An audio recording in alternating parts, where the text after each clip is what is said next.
Assalamualaikum warahmatullahi wabarakatuh. Alhamdulillahirabbil alamin. Wassalatu wassalamu ala asyrafil anbiya'i wal mursalin Sayyidina Muhammad wa ala alihi wa sahbihi ajmain, amma ba'd. Perkenalkan, kami dari kelompok 1 yang terdiri dari 6 orang, yaitu dengan saya sendiri, Dimas Arya Prayoga, Arsy Ismail, Nurul Aulia Rahmah, Aldi, Rizka M, yang akan membawakan judul atau tema mengenali dan memahami tata kaidah bahasa Indonesia yang baik dan benar. Mengenali dan memahami kaidah tata bahasa Indonesia yang baik dan benar. Mengapa tata bahasa penting? Tata bahasa adalah tulang punggung setiap bahasa. Tanpa pemahaman yang kuat tentang tata bahasa, pesan yang ingin disampaikan bisa menjadi kabur, ambigu, bahkan salah tafsir. Ini sangat krusial dalam konteks akademis dan profesional. Bayangkan, menulis laporan penelitian atau presentasi bisnis, kesalahan tata bahasa dalam mengurangi kredibilitas Anda secara signifikan. Oleh karena itu, penggunaan tata bahasa bukan hanya soal benar atau salah, tetapi juga tentang efektivitas komunikasi. Selanjutnya yaitu pilar kaidah tata bahasa Indonesia. Yang pertama yaitu morfologi, pembentukan kata, ejaan, penulisan yang baku, sintaksis, penyusun kalimat, fonologi, sistem bunyi bahasa, semantik, makna dalam bahasa. Kaidah tata bahasa Indonesia mencangkup beberapa aspek penting yang bekerja sama untuk membentuk struktur bahasa yang utuh. Morfologi membahas bagaimana kata-kata dibentuk dari morfem. Sintaksis berfokus pada bagian kata-kata digabungkan untuk membentuk frasa, klausa, dan kalimat. Sementara itu, fonologi mengkaji sistem bunyi dalam bahasa. Semantik yaitu mempelajari dan makna ejaan dan memastikan keseragaman dalam penulis. Baik, selanjutnya mengenali kaidah tata bahasa yaitu morfologi. Yang pertama, pembentukan kata dasar yaitu unit terkecil yang memiliki makna. Yang kedua, imbuhan atau afiksasi yaitu penambatan prefiks, sufiks, infiks, dan konfiks.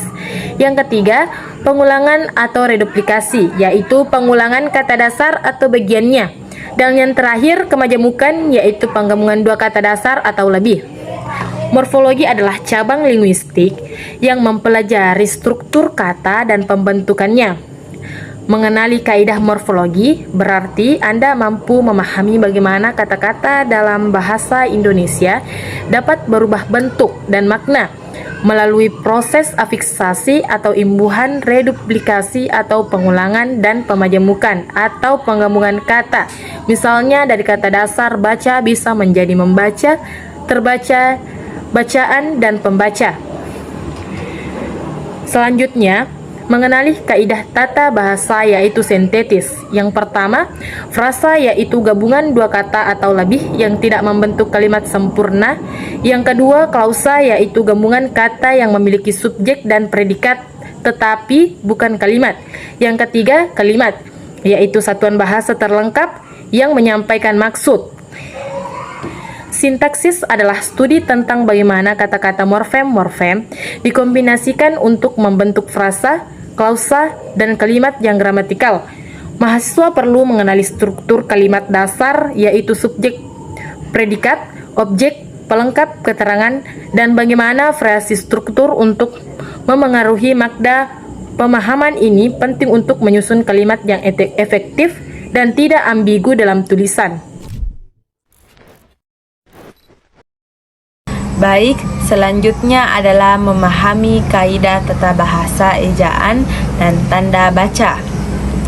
Ejaan yang disempurnakan atau kini disebut pedoman umum, ejaan bahasa Indonesia adalah paduan resmi dalam penulisan bahasa Indonesia.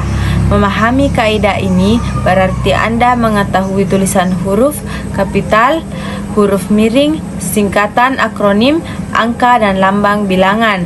Selain itu, pengubahan tanda baca yang benar seperti titik, koma, tanda tanya, dan tanda seru sangat esensial untuk menghindari kesalahpahaman dan menjaga alur membaca yang baik. Selanjutnya adalah memahami kaidah tata bahasa, diksi, dan gaya bahasa. Diksi yaitu pilihan kata yang tepat dan sesuai. Gaya bahasa yaitu cara menyampaikan pesan untuk efek tertentu. Memahami tata bahasa juga mencakup seni, memilih kata diksi yang menggunakan gaya bahasa yang efektif.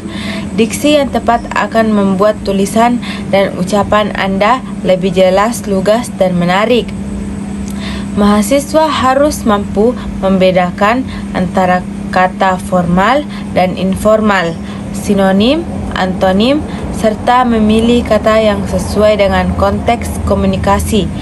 Gaya bahasa seperti metafora, personifikasi, atau perbandingan dapat memperkaya ekspresi dan membuat pesan lebih berkesan, namun penggunaannya harus sesuai agar tidak menimbulkan kebingungan.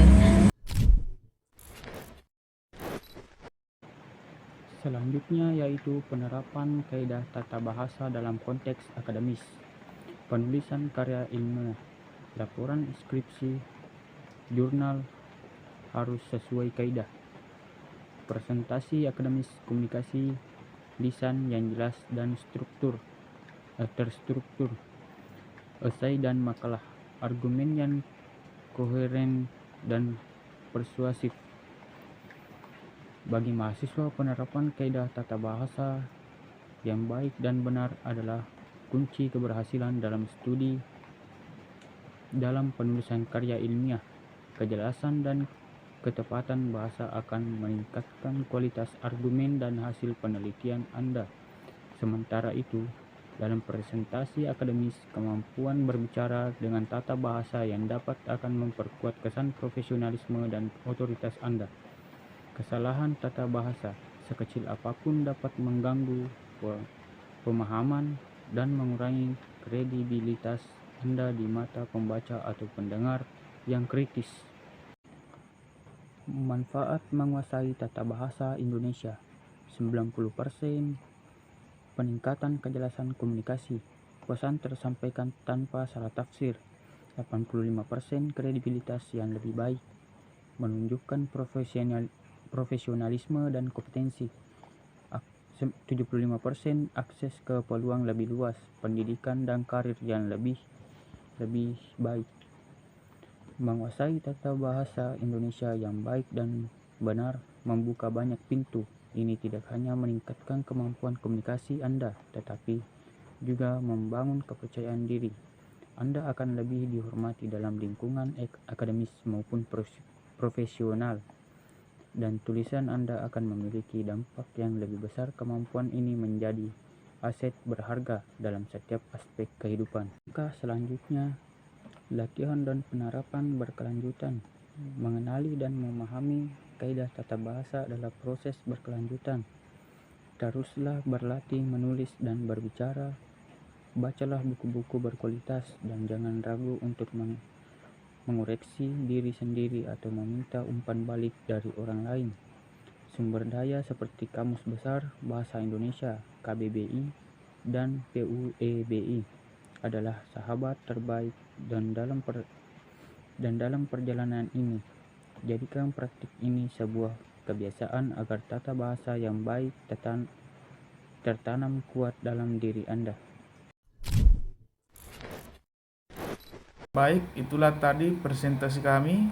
Terima kasih. Wassalamualaikum warahmatullahi wabarakatuh.